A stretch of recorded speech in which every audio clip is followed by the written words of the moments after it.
प्रेम करोगी तो तुम्हारा विवाह हमसे ही होगा, कोई दूसरा आपको ले नहीं जा सकता है। पर ये काम करना। बोले क्या? कि जब तुम्हारा भैया ने जहां पर विवाह पक्का किया है, जैसे वो बारात लेके आ जाए ससुराल, तो हमारे लिए एक पत्र लिख देना। पत्र लिख देना, पत्र को पाके हम तुम्हें लेने के लिए आ जाएंगे। बोले ठीक है। और इतना कह करके भगवान कन्हैया जो थे वो सपने में से गायब हो गए। और रुक्मिणी जी सोच रही हैं कि ये सपना नहीं, ये तो वास्तव में कन्हैया मेरे पास में आए। कभी कभी लगता है सपने में ऐसा। जैसे ही नेत्र खुले, और जो नेत्र खुले अब तो रुक्मिणी भड़बड़ाने लगी, कहीं इधर जाती हैं अंदर घर में, कहीं बाहर जाती हैं, और बस कन्हैया की रट लगाए हैं। इधर उसी बीच में एक ब्राह्मण जी थे, ब्राह्मण देवता। वो रोजाना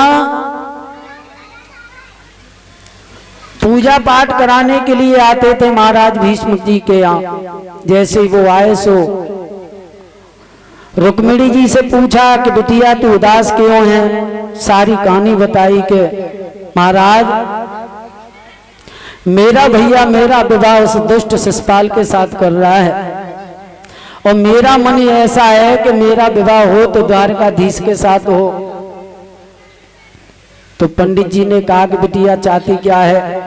कि महाराज मैं तुम्हारे हाथ जोड़ रही हूँ, ऐसा करो मैं पत्र लिख रही हूँ, आप इस पत्र को मेरे भगवान श्याम सुंदर तक द्वारका में भिजवा दो। पंडित जी बोले बिटिया मेरी उम्र देख रही हूँ, मुझ पर बुढ़ापा है, और यहाँ से बहुत दूर है द्वारका, मैं वहां तक कैसे चल पाऊंगा? जवाब दिया कुछ भी करो। तो महाराज आज धर्म की रक्षा करने के लिए वो ब्राह्मण देवता चलने के लिए तैयार हो गए। उन्होंने कहा बेटी चिंता ना कर, हम तेरे साथ में ये अन्याय बिल्कुल नहीं होने देंगे, लेकिन तू पत्र लिख। तो रुक्मिणी जी ने भगवान को 6 श्लोकों में पत्र लिखा है, और बड़े प्रेम से लिखा है। क्या लिखा है?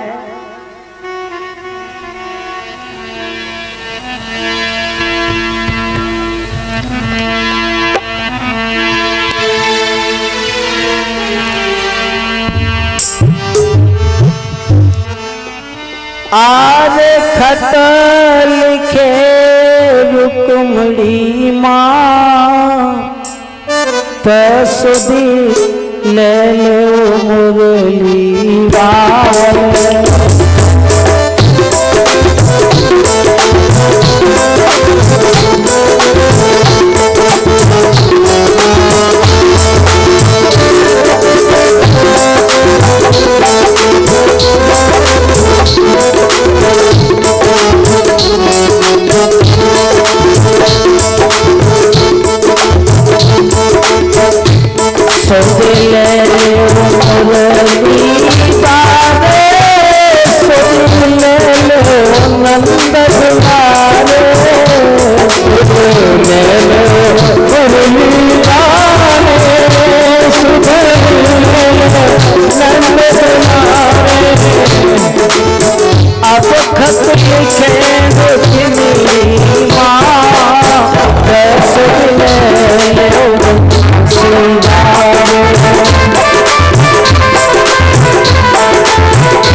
भैया ने जो कियो है शिषपाल बुलाइयो है। भैया ने जो कियो है शिषपाल बुलाइयो है। जबरन जिए भमरिया ये सुनिए जब तक जिए भमरिया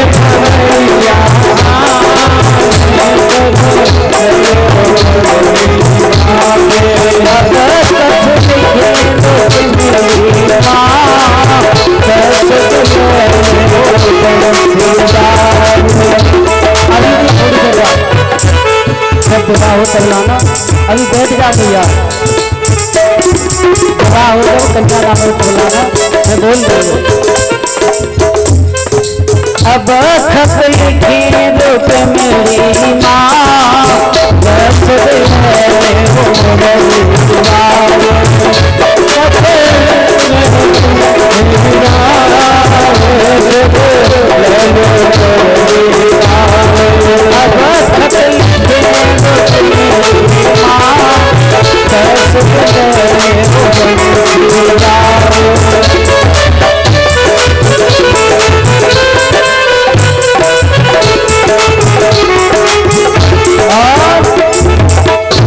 खत पढ़ते ही चले आना नहीं पल की देर लगाना।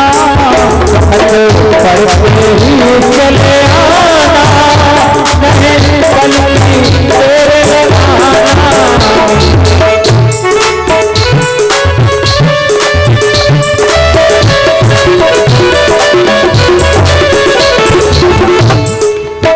नहीं मनु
पत्र लिख दिया कि हे श्याम सुंदर मेरे पत्र को आप पढ़ के चले आना प्रभु, और अगर आप नहीं आए और धोखे से अगर मेरी डोली वो शिषपाल ले गया तो भगवान मैं जीवित नहीं बचूंगी, मैं कटारी मार के मर जाऊंगी। पत्र जब ब्राह्मण देवता लेकर के चले महाराज तो ये द्वारका में पहुंच गए। द्वारका में जैसे ही पहुंचे जहां पर भगवान द्वारकाधीश अपनी सभा में बैठे हैं, श्री दाऊजी महाराज बैठे हैं। मौका पाकर के आज ब्राह्मण देवता ने जो रुक्मिणी जी का पत्र ले गए थे वो उन्होंने अपनी जेब से पत्र निकाल करके आज कन्हैया जी को दिया। कन्हैया जी ने जैसे ही वो पत्र पढ़ा सो कहा कि इसमें तो कोई रुक्मिणी नाम की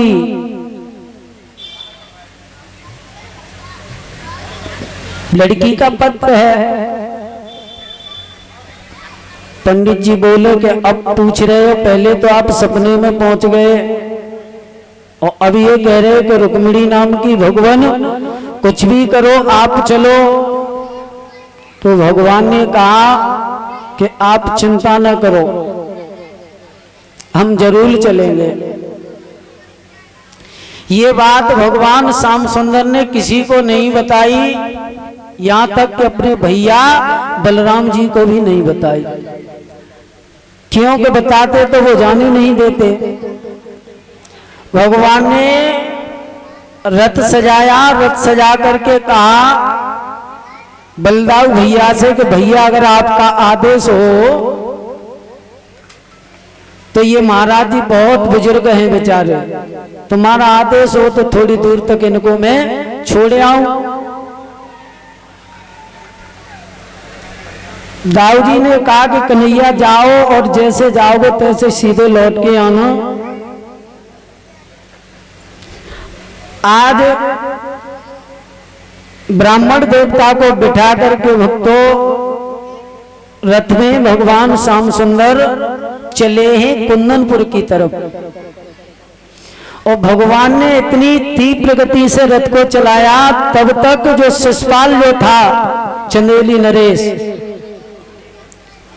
वो अपनी सेना को सजा करके बारात में, और उसने चारों तरफ से कुंदनपुर को 3 तरफ से घेरा। एक दिशा खाली थी, उत्तर दिशा, उत्तर दिशा खाली थी, चारों तरफ वो तीनों तरफ सेना लगा दी। तो जहां पर अलोपा मैया का मंदिर था वहीं पर भगवान श्याम सुंदर ने अपना रथ रोक दिया और पंडित जी से ये कहा कि ऐसा करो महाराज, आप रुक्मिणी जी को महलों से या इस मंदिर के पास में भेज देना, और जब वो यहाँ आएंगी तो यहाँ से हम उनको अपने साथ ले जाएंगे। ब्राह्मण देवता ने कहा ठीक है। ब्राह्मण देवता गए उधर, रुक्मिणी जी सोच रही कि पता नहीं महाराज जी पहुंच पाए होंगे कि नहीं। तब तक ब्राह्मण देवता आ गए और ब्राह्मण देवता ने कहा कि बिटिया चली जा तू अलोपा मैया के भवन पर, वहीं पर तुझे लेने के लिए तेरा इंतजार कर रहे हैं भगवान श्याम सुंदर। तो रुक्मिणी जी पूजन का इन्होंने थाल सजाया और पूजन का थाल सजा करके भक्तों अलोपा मैया के मंदिर की तरफ चलने लगी हैं। लेकिन इनके दिमाग में झटका लगा कि अब तो मैं जा ही रही हूं कन्हैया के साथ। जिस मैया ने मुझे 9 महीने कुच्छा में रखा, इतना प्रेम दिया, पाल परोस के बड़ा किया, आज मेरा कैसा दुर्भाग्य है कि मैं मैया से भी नहीं कह सकती कि मैया मैं आज ससुराल जा रही हूं। पर सोच रही कि चाहे भेद खुल जाए लेकिन मैं मैया से जरूर कहूंगी। मैया के पास में गई, मैया से कहा मैया मैं अलोपा मैया के मंदिर में जा रही हूं, आदेश कर दे। मैया ने कहा बिटिया चली जा, रोना मत, क्योंकि कल तेरी भामरे पड़ेंगी, पर तू चंदेली को चली जाएगी और अभी से रोएगी तो तेरी आंखें सूज जाएंगी, क्योंकि पहले की बिटिया बहुत रोती थी। तो प्यारे आज जैसे ही मैया ने जब कहा कि रोना मत, सो रुक्मिणी को और रोना आ गया और रुक्मिणी मैया से बोली मैया तू ये समझ लिए कि मैं आज ही जा रही हूं। मतलब वैसे सारे में तो कह दिया कि मां तू ये समझ ले कि मैं परसों नहीं आज ही। और इतना कह के रुक्मिणी जी मैया के गले लग करके भक्तों आज पहुंची है उस अलोपा देवी मैया के मंदिर में। और जैसे ही पहुंची भगवान उस मंदिर के पीछे अपना रथ खड़े किए हैं। आज मां से जाकर के प्रार्थना की कि हे मां कि या देवी सर्वभूतेषु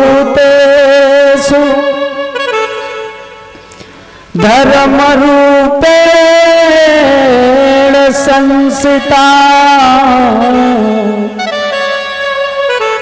नमस्तस्यै नमस्तस्यै नमस्तस्यै नमो नमः। हे माँ, मैं तुझसे और कुछ नहीं मांगती, अगर मांगती हूं तो सिर्फ इतना मांग रही हूं कि मुझे पति स्वरूप में मेरे गोविंद मिल जाए। मैया की मूर्ति जो थी वो मुस्कुराने लगी तो रुक्मिणी जी समझ गई कि मां ने मेरी टेर सुन ली। जैसे ही मंदिर से बाहर आई और जो भगवान के चेहरे को देखा तो भक्तों एकदम से रुक्मिणी का हृदय जो था वो फूल की तरह खिल गया। पास में पहुंची और पास में जाकर के भगवान श्याम सुंदर से कहा कि तुम कौन हो, कहां से आए हो। अब देखो रुक्मिणी जी दिखावा कर रही हैं, तुम्हारी ये कमर में क्या है। भगवान ने कहा हमारी कमर में पीताम्बर है, पीताम्बर में बंसी है। बंसी है क्या? हाँ। तो इस बंसी को ऐसा करो, थोड़ा ने बजा के दिखा दो, बताते कि तुम बंसी बहुत अच्छी बजाते हो। अब कन्हैया जी सोच रहे हैं कि हमने बजाई बंसुरी या तो चारों तरफ दुश्मन लगे हैं। भगवान ने कहा नहीं नहीं, हम अभी बंसी नहीं बजाएंगे। कि नहीं बजाओगे तो ऐसा करो ने कि इसको दिखाई दो हमें। कन्हैया ने कहा नहीं, दिखाएंगे भी नहीं। कि दिखाओगे क्यों नहीं? ऐसे का इसमें लाल लटक रहे कि तुम दिखाओगे नहीं। कन्हैया जी कहने लगे कि मेरी बंसी को जो एक बार सुन लेता है ना, वो इस बंसी का ही हो जाता है। फिर संसार का कोई भी संगीत उसको अच्छा नहीं लगता। बोली तो दिखा दो। कि दिखा तो मैं बिल्कुल नहीं सकता, क्योंकि इसको जो देखना चाहता है वो फिर बाहर बाद में देना नहीं चाहता, वो इसको चुराना चाहता है। रुक्मिणी ने कही ऐसे का जा मैं लाल लटके सो हम मैं जा चुरा लूंगी, नेक देर दे दो मैं देख लूंगी वापस कर दूंगी। कि लाल की बात कर रही, इसकी बहुत कीमत है। तो उसकी कीमत बताई है भगवान ने क्या? कि कुबेर गढ़ा में को पेड़ जमा मैंने बंसी के नाम कटाई धरी है। शेषन काटी महेशन पेड़ी और सन कादिक सन काद करी है। नारद ने जम छेद करे मां शारद ने झनकार भरी है। तुम सो मांग रही देखन को मेरी अरवन खरवन की बसुरी है। मेरी अरवन खरवन की बसुरी है। रुक्मिणी जी ने कहा कि तो मैं वापस कर दूंगी। कि कर दोगी क्या? भगवान ने उस बंसी को रथ से ऐसे करके नीचे को हाथ किया और रुक्मिणी मैया ने उस बंसी को लेने के लिए हाथ ऐसे किया। सोई भगवान ने देखा कि इन्हीं के हाथ में कंगन बंधा, यही राजकुमारी रुक्मिणी है। भगवान ने बंसी तो झपट के अपने रथ में गोदी में डाल ली और रुक्मिणी का ऐसे हाथ पकड़ा और एक झटका दिया, रथ पर बिठा दी। और रथ पर बिठा करके जो घोड़ों की लगाम को ऐसे हिलाया, घोड़ा हवा से बात करने लग गए। अब जो साथ की रुक्मिणी की सहेलियां थी वो महलों की तरफ भागी और एक ही बात कह रही कि बहन को ले गया ले गया ले गया। कौन ले गया ये नहीं बोल पा रही। ये बात रुकुमपाल ने सुन ली। रुकुमपाल समझ गया कि और कोई नहीं, वो द्वारकाधीश कृष्ण ही मेरी बहन को ले गया। इधर भगवान सोच रहे कि अगर मैं रुक्मिणी को ऐसे ले गया बिना लड़के तो आने वाले समय में लोग उंगलियां उठाएंगे, ये कहेंगे कि भगा के ले गए थे। तो भगवान ने उस कुंदनपुर से थोड़े ही आगे चले महाराज, भरतना तक आ गए और भरतना पर जाकर के भगवान ने रथ को रोक दिया। जो भरतना है आपका, हाँ मैं अभी बताऊंगा, आगे सुनना। भरतना पर जाकर के रथ रोका,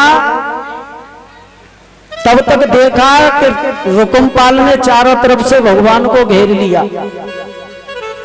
घेर लिया, युद्ध हुआ तो भगवान ने रुकुम को धराशायी कर दिया और धराशायी करने के बाद में भगवान उसको मारना ही चाह रहे थे। तब तक रुक्मिणी जी पहुंच गई और हाथ जोड़ के कहा कि प्रभु मेरे भैया को न मारो, क्योंकि अगर आप मेरे भैया को मार दोगे और मैं जब पीहर में घूमने के लिए आऊंगी मैके में कभी कभी, तो सब मेरे साथ की सहेलियां ये कहेंगी कि विवाह तो हुआ गई लेकिन भैया को खा के गई, इसलिए मेरे भैया को न मारो, मेरे भैया के प्राणों की भिक्षा मुझे दे दो।